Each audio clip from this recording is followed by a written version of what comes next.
It's a pleasure to be here today with you, people who are not just here to fill up resumes, but who are here to do good work, and I really appreciate this.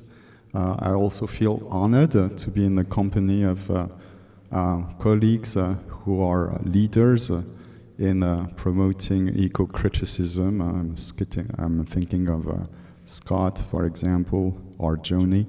I feel very humble, but happy. I wouldn't be here if it weren't for Benedict. I must say, I always trusted her since the very beginning. I knew she could do it. I never thought she could pull this one out, though. I mean, it takes someone with a big, big heart and a lot of talent and dedication to do that, Benedicta.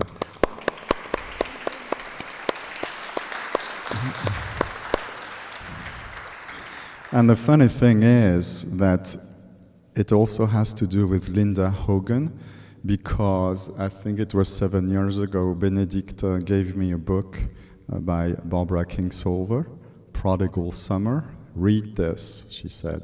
And I gave her a book by Linda Hogan.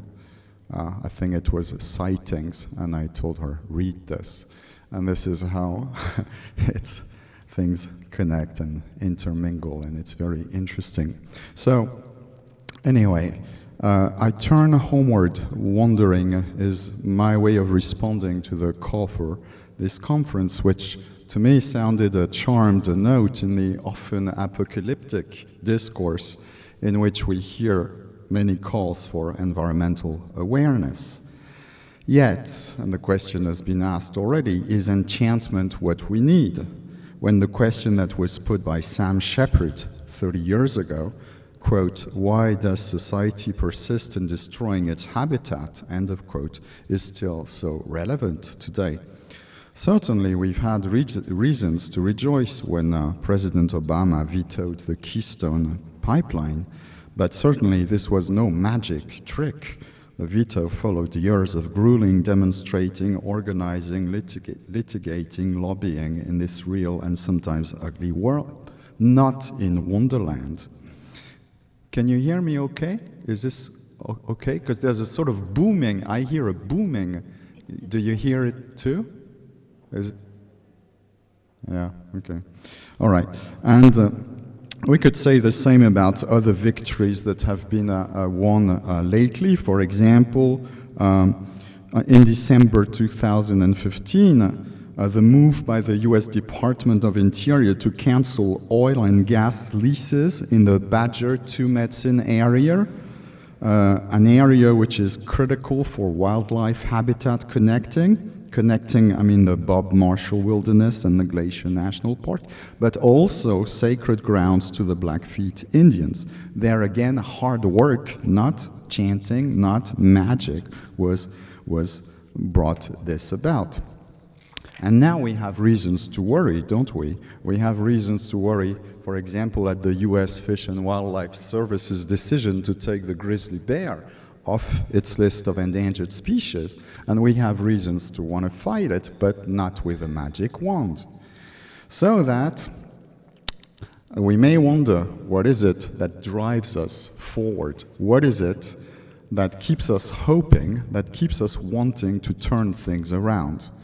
And the question to me was asked by Theodore Roszak 30 or 40 years ago now, no, 30 years ago now, when he said, quote, what the earth requires will have to make itself felt within us as if it were our own most private desire. Facts and figures, reason and logic can show us the errors of our present ways. They can delineate the risks we run, but they cannot motivate. They cannot teach us a better way to live, a better way to want to live. That must be born from inside our own convictions. And then Roszak, adding his voice to the ominous clamor rising from prophets of doom, heralding disastrous times if proper environmental decisions are not made, and harsh times if they are, typically added, and that birth may have to be a painful one. So there are two questions here. Can environmental change come about by force of reason alone? And if it occurs, does it have to be painful? Not if you trust the lovely photographs adorning lampposts on Higgins Avenue in downtown Missoula, urging strollers to protect what you love. The banners advertise the work of the Five Valleys Land Trust, a Missoula-based organization which is vowed to protect and, quote, conserve important landscapes and family places in western Montana, end quote. This thriving local conservation group has succeeded in bringing together different messages and goals, such as protecting family places, linking generations and communities, and protecting the land for all living things, as two of its newsletters proclaim. As with other larger successful conservation groups, for example, the Montana Wilderness Association, you can see that the message is crafted to balance concerns for the human community and for the wilderness, so that the two do not appear as antagonistic as they sometimes have been made to be in academic polemics, but appear as intermingled, mutually dependent and inseparable. I'm just back from a trip to Montana, and I've seen much evidence of environmental concern, but none that, to quote William Cronon, quote, wilderness embodies a dualistic notion in which the human is entirely the natural, to go back to things that we said this morning. Wildlife and humans appear as partners in a shared ecosystem. To press the point, the Montana Wilderness Association, in a commentary on the 1964 Wilderness Act, reminds its readers that, quote, there are three common misconceptions: that wilderness is a lockup of land that locks people out, that hiking by foot is the only allowable means of travel, and that wilderness prohibits many popular types of recreation. In fact, the Wilderness Act ensures that the wilderness is for the use and enjoyment of the American people, which is why 16 to 25 million Americans take trips to wilderness to hike, backpack, canoe, mountain climb, ski, swim, fish, hunt, and ride horses.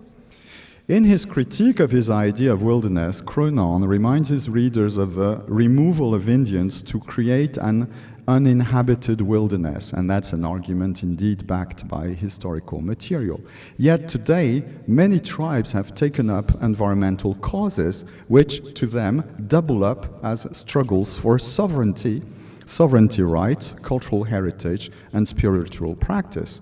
The example which I gave just before of the defense of the Blackfeet sacred ground on the Badger 2 Medicine area is one case in point. I quote the Montana Wilderness Association: the Blackfeet Tribal Business Council, the Tribal Historic Preservation Office, the Blackfoot Confederacy, the Montana-Wyoming Tribal Leaders Council, and the National Congress of American Indians have all gone on record in opposition to the oil and gas development in the Badger. The Badger is the sacred home to the Blackfeet creation story and a vital link between the history and future of Blackfeet society. We have many examples, right, of similar converging of struggles for sovereignty and struggles for conservation. For example, last year, the Confederated Salish and Kootenai tribes won back control of the Kerr Dam on their reservation. Even more recently, they just moved towards acquiring management of the National Bison Range Wildlife Refuge, which was previously managed by the federal government on tribal land.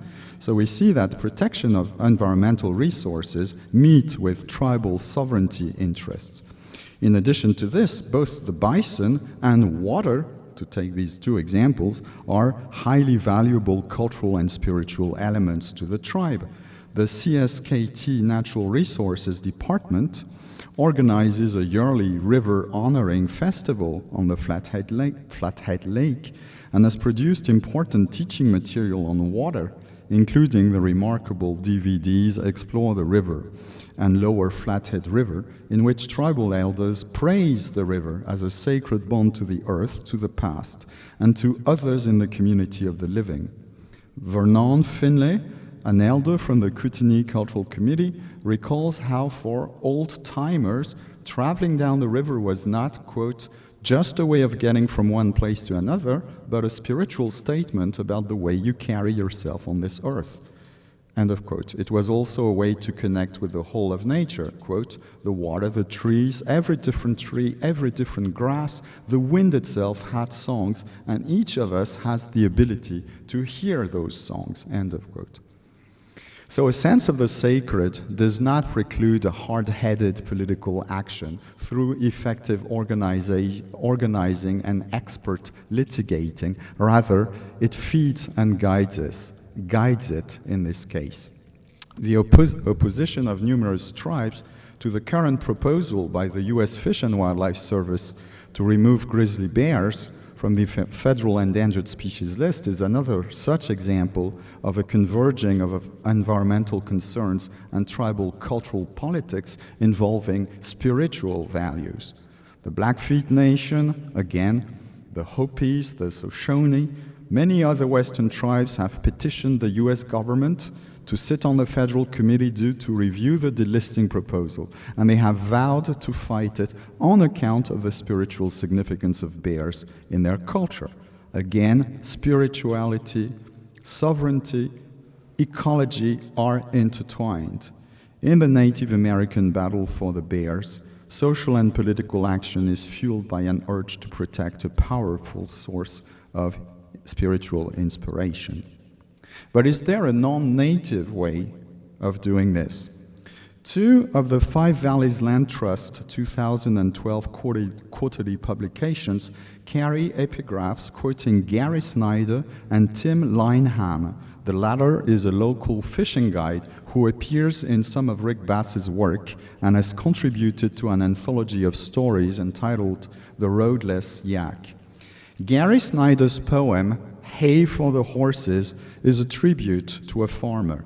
Tim Linehan's piece features a bald eagle swooping down on a duck.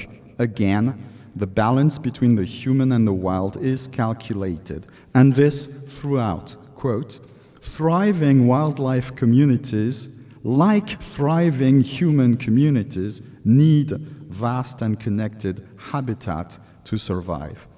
As if echoing the call for this conference, the image of the eagle splash landing on the pond is described as a moment of enchantment.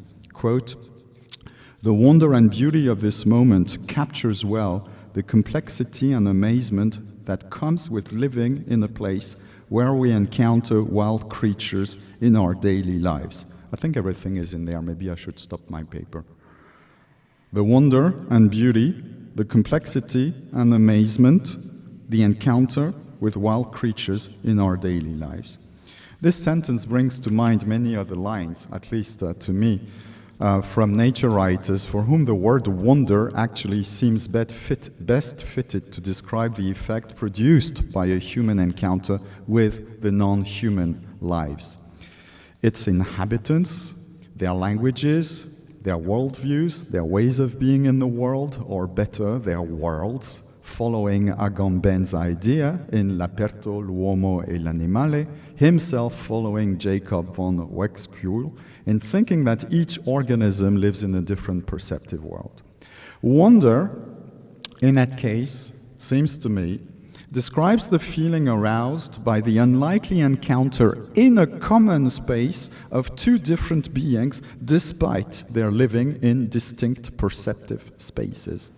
Access to that common space, and this was touched upon already this morning, however, is only granted to humans when they can, if they can, momentarily relinquish their own perceptual schemes, that is, the cognitive frames through which they map their own worlds and which hold them captives to these worlds. Or, to quote David Abram, who really is the authority today, to those of us who, quote, make our stand along the edge of that civilization, like a magician, or like a person who, having lived among another tribe, can no longer wholly return to his own.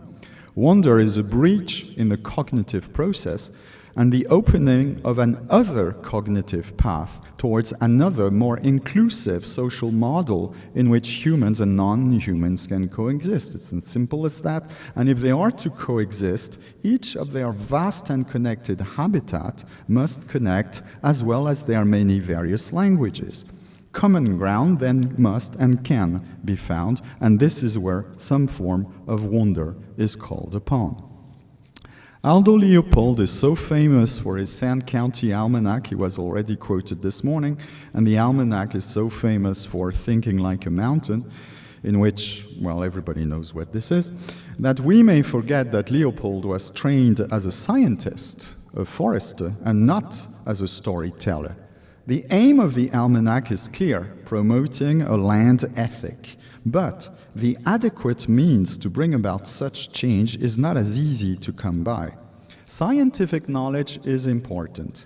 Leopold often calls on biology to back him up.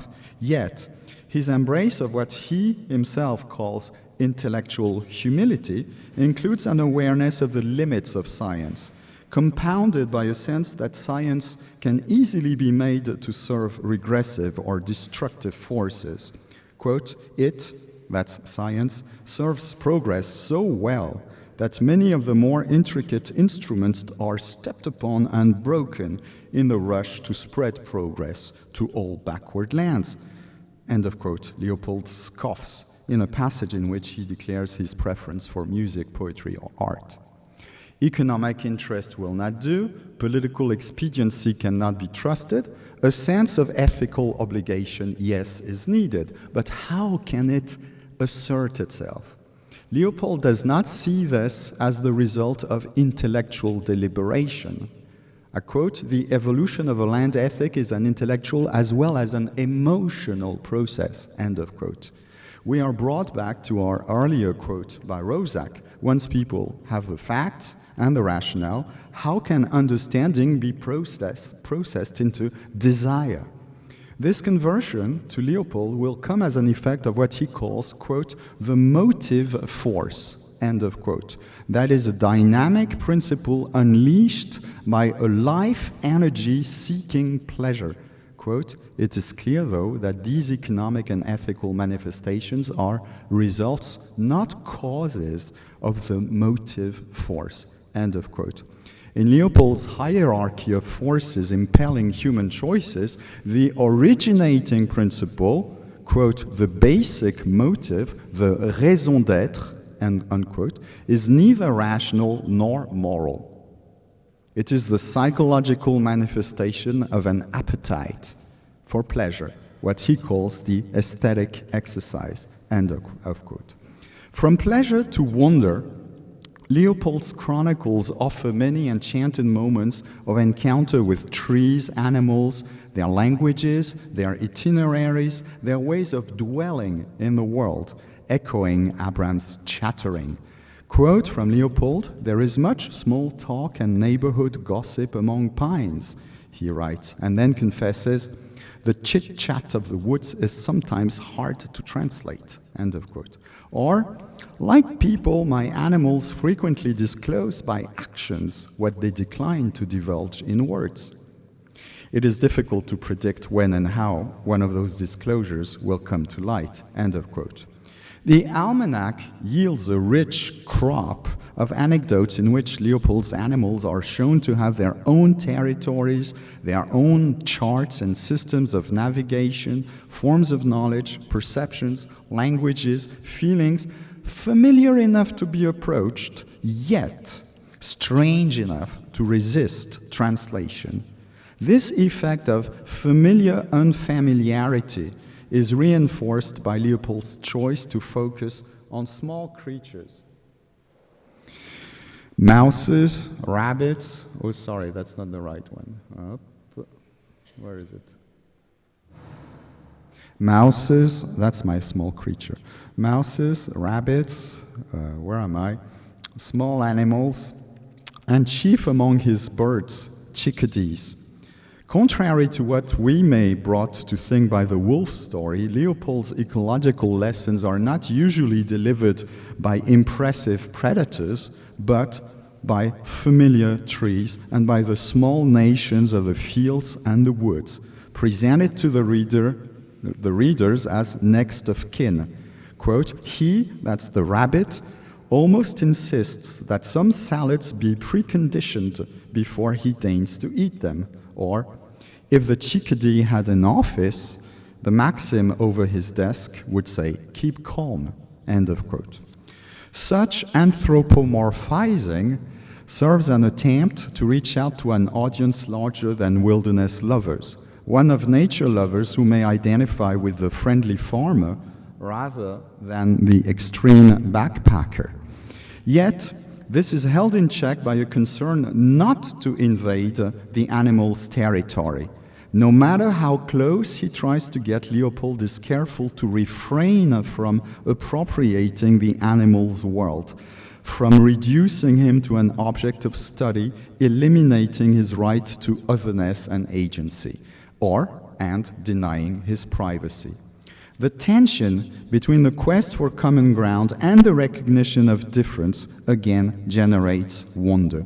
Wonder, again, is the wavering, uncertain meeting ground opened up by communication despite cognitive dissonance and ethical distance. It is what Leopold's narrator is left with after tracking a skunk in the thawing snow on a warm January day. Then, seeing how the track leads to a woodpile, decides to stop, turn back, and leave the animal alone. Quote, I wonder what he has on his mind. What got him out of bed? I hear the tinkle of dripping water among the logs, and I fancy the skunk hears it too. I turn homeward, still wondering. The scene dramatizes a fine tension between the yearning to know and the obligation to respect, the longing to capture and the need to let go. In the process, discrete knowledge is gained from tracking, not direct observation. Some contact is envisioned and reserved, enough to briefly jolt the observer from his world, granting him a fleeting glimpse of a life which he may never really know, before returning him to his own devices, returning him back yet indelibly marked. I turn homeward, still wondering. The story ends. This is the end of the story. The story ends on an open, hazy image, which then dissolves into a blur. The blurring signals both an ontological choice and an ethical position. As Rick Bass puts it in the book of Yak, quote, there can be just as much power in restraint as there can be in the desire to shape, manipulate, alter, or impose. Certainly, the ability to connect with the other without suppressing her or his otherness calls for restraint. For Bass, this may involve a decision not to name. Quote, I am reminded now of how Native Americans never said the names of either the dead of their respected woodmates. For the same reason, I will not speak the name of this mountain. End of quote. The art of restraint and respect also manifests itself in narrative hesitations of the sort perhaps or perhaps not, typical of Bass, or questions jutting out of the text and left unanswered, as well as countless stories of vanishing tricks. Quote, I had hoped to see him again the next time I went up the mountain, but I never did. I never saw that coyote again. End of quote. The lesson is clear. It might be possible to project oneself poetically into the animal world, perhaps to recover intuitively the animal spirit still lingering in the human self, arousing old genetic memories of the times when, to quote Linda Hogan's novel solar storms, there once had been a covenant between animals and men, unquote. And, quote, there were times, even recent times, when they both spoke the same language, end of quote. Which brings us back to this morning's debate again. Bass glimpses this possibility of, quote, the elk roaming through our chests and arms, which we will never know, but can always honor, end of quote. Or Gary Snyder, quote, our bodies are wild. And that is where a bobcat is right now, end of quote. But as Hogan makes clear, reactivating this connection will not take place in the scientific world. Quote, others have tried for centuries to understand the world by science, but have not yet done so, not yet understood animals, finite earth, or even their own minds and behavior, end of quote. How can I, then, in a man-made system of representations, fashion in myself a space for what lies outside me? As Jacques Derrida wrote in L'animal que donc je suis, this opening can only occur in a dreamlike vagary state. Quote, je rêve. Donc, au fond d'un terrier introuvable et à venir, je rêve sur le rêve de l'animal et je rêve de la scène que je pourrais faire ici. And I'll leave this untranslated. End of quote from Derrida. In Rick Bass's stories, encounters with animals are granted in this dreamlike state, guided by tracks. Those signs that point to, yet do not reveal. Tracks, like words, must be read. Like words, no matter how long and deep they have stayed in the land, no matter how much of the land and climate has seeped into them, as the writer, sitting at his cabin's window, lets himself, quote, filter the wilderness, unquote, that's Bass, imbibing information from the landscape while, quote, trying carefully to follow the path of my own sentences as if trailing the tracks of some elusive quarry through the woods, end of quote.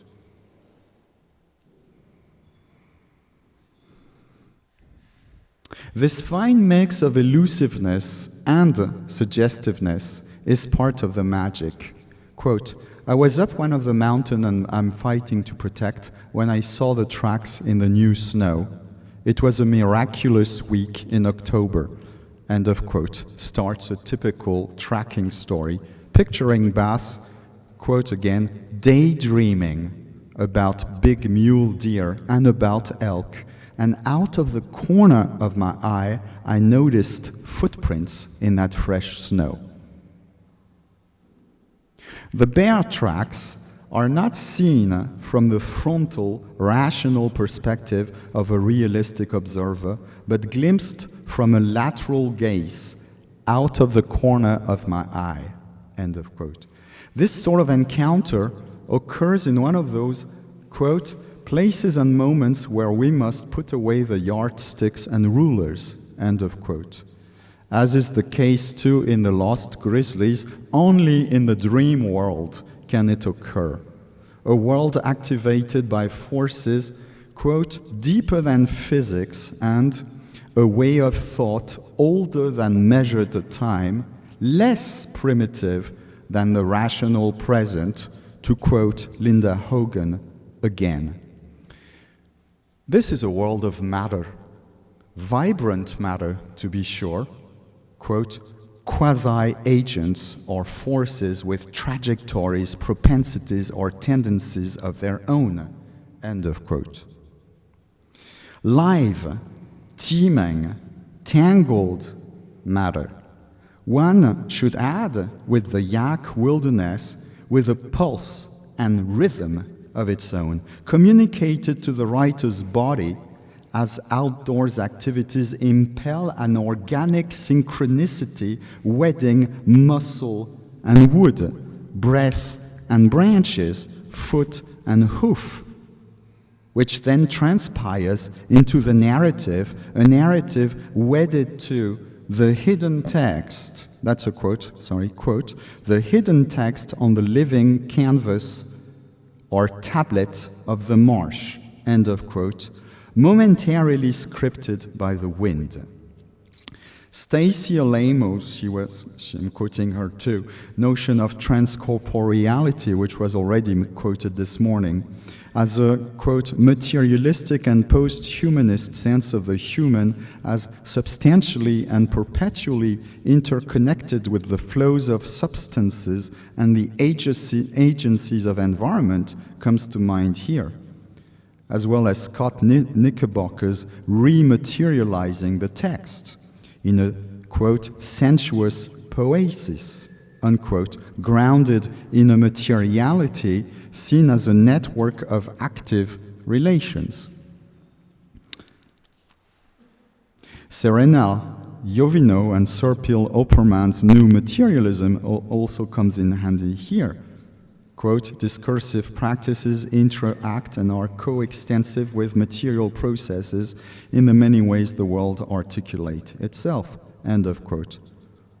And I must say, most of those quotes would not have been available if Scott Slovic was not doing the work of publishing this wonderful review. Where am I? Yes, I would like to quote all of those who are doing work here in trying to articulate ways in which we can think out the connecting of human thinking with the non-human world, but of course it's impossible. So I'm moving back to Rick Bass.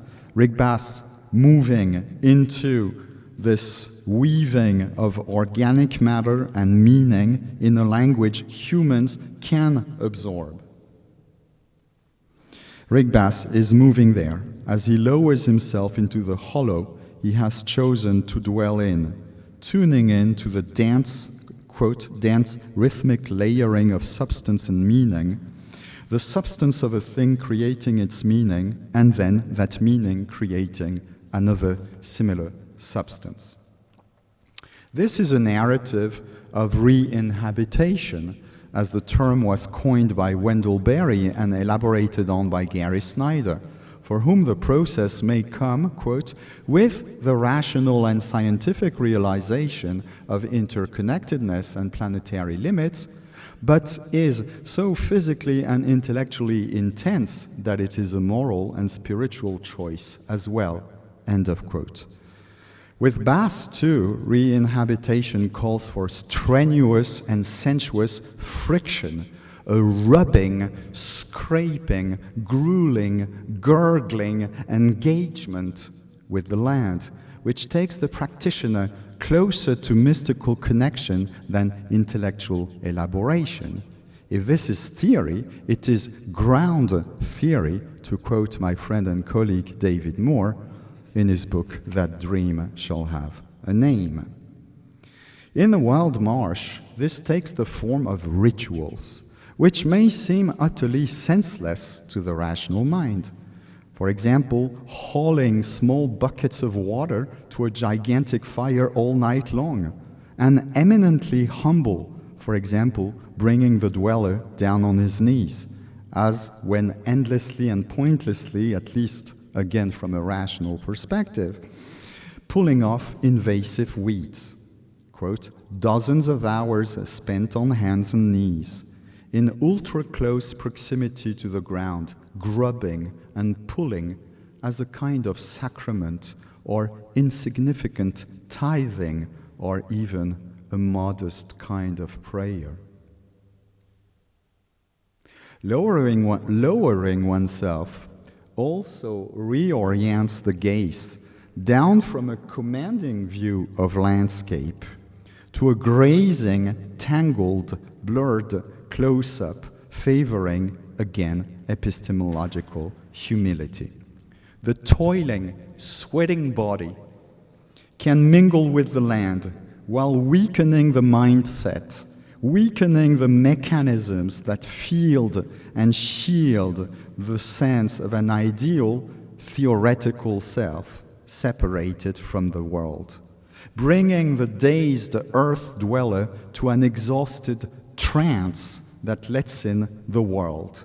Quote, "We'll run ourselves ragged, and perhaps in this exhaustion we will reach the dream state, the descent or immersion that is required of the season after all." End of quote. Quote, again, from Rick Bass, it's the end. "It's magic. There's no other word for it, no way known to explain it." End of quote. That's from the introduction to the Book of Yak, in which Bass tries to describe both the process of writing and his connection to the nature of his valley. "I love the symphony and magic of the deep woods best. And then in the wild marsh, who needs any more magic? Who needs any more magic? Isn't it already everywhere? In every stirring of a taut and full world?"